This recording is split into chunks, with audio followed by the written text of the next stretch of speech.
In recent weeks, we've seen multiple crashes involving cars and Brightline trains, many involving drivers who go around the crossing arms that are down. But now we are hearing of more and more incidents where crossing arms are failing to go down. One of those high-speed trains is approaching. WESH News' Scott Heidler talked to drivers who have seen it happen firsthand. All aboard! It's been 5 months since a high-speed Brightline train left the station on its first trip with passengers connecting Orlando to South Florida. Seen as the next generation of travel in the state, it runs through Brevard County, where there have been several incidents in the first months of the new service.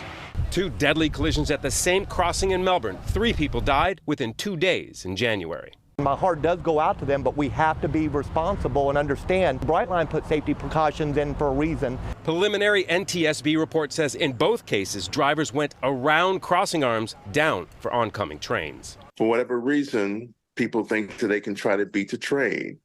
When that arm comes down across that track, that should be a signal of no, stop, do not proceed.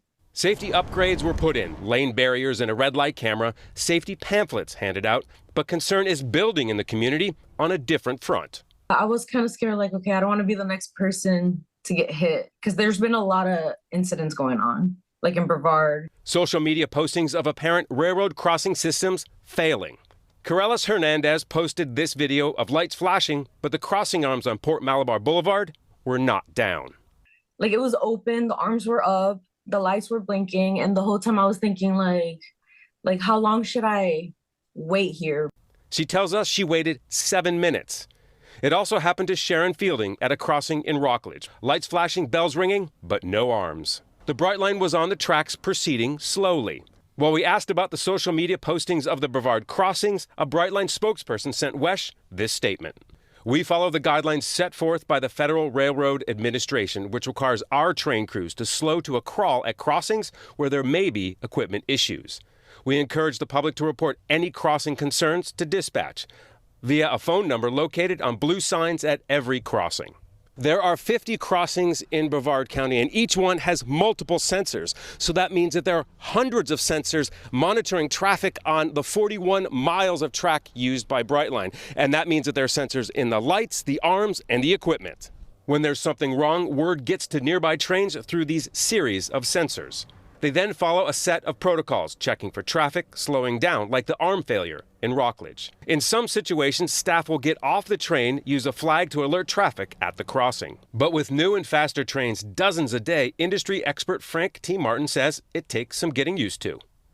Unfortunately, they are growing pains. People need to get accustomed to the faster trains and the awareness of them to stay safe.